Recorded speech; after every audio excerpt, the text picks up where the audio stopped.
RCB విజయోత్సవాల వేళ సంభవించిన తొక్కిసలాట ఘటన పెను విషాదాన్ని నింపింది. ఈ ప్రమాదానికి కర్ణాటక ప్రభుత్వం వైఫల్యమే కారణమంటూ విమర్శలు వ్యక్తమవుతున్నాయి. ఈ పరిణామాలపై ప్రముఖ వ్యాపారవేత్త హర్ష్ గోయంకా చేసిన పోస్టు చర్చనీయాంశమైంది.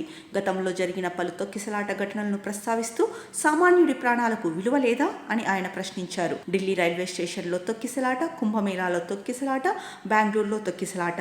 ఈ ఘటనల్లో డజన్ల కొద్దీ ప్రజలు ప్రాణాలు కోల్పోయారు. కానీ ఇంతవరకు ఎవరూ బాధ్యత తీసుకోలేదు, రాజీనామాలు చేయలేదు, పాఠాలు నేర్చుకోలేదు. మన దేశంలో సామాన్యుడి ప్రాణాలు అమూల్యమైనవి కావా? అంత విలువ లేదా? వారి ప్రాణం విలువ కప్పు చాయ్ కంటే చౌకగా మారింది. ఇలాంటి ఘటనల తర్వాత అంతా యథావిధిగానే ఉంటోంది, ఏమీ మారట్లేదు అని గోయంకా తన పోస్ట్ లో రాసుకొచ్చారు. హృదయం ముక్కలైన ఎమోజీని జత చేశారు. ఈ పోస్టు ప్రస్తుతం నెట్టింట చర్చకు దారితీసింది. దీనిపై పలువురు నెటిజన్లు భిన్నాభిప్రాయాలు వ్యక్తం చేస్తున్నారు. ఇది చాలా దురదృష్టకర ఘటన, నిర్వాహకులు బాధ్యత తీసుకోవాలి. అయితే అంతకంటే ముందు సామాన్యులు కూడా బాధ్యతగా వ్యవహరించాల్సిన అవసరం ఉంది అని కొందరు రాసుకొచ్చారు. ఇక సామాన్యుల భద్రతపై నిర్లక్ష్యంగా వ్యవహరించడం తగదని మరికొందరు అభిప్రాయపడ్డారు. ఇక బెంగళూరు తొక్కిసలాటలో మొత్తం 11 మంది ప్రాణాలు కోల్పోయిన సంగతి తెలిసిందే.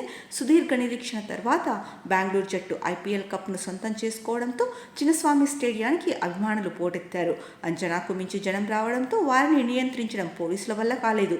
అదే సమయంలో వర్షం కురవడంతో తొక్కిసలాట మొదలై పలువురు మృత్యువాత పడినట్లు పోలీసులు తెలిపారు. అయితే స్టేడియం వెలుపల తొక్కిసలాట జరిగి ప్రాణాలు కోల్పోయిన స్టేడియం లోపల మాత్రం సన్మాన కార్యక్రమం యథావిధిగా జరిగింది. మరి తొక్కిసలాట జరిగి అంతమంది ప్రాణాలు కోల్పోతే కనీసం సెలబ్రేషన్స్ ని ఆపాలన్న మినిమం కామన్ సెన్స్ కూడా ప్రభుత్వానికి లేదా నిర్వాహకులకు లేదా? ఇదే ప్రశ్న ఇప్పుడు ప్రతి ఒక్కరి మదిలో మెదులుతోంది.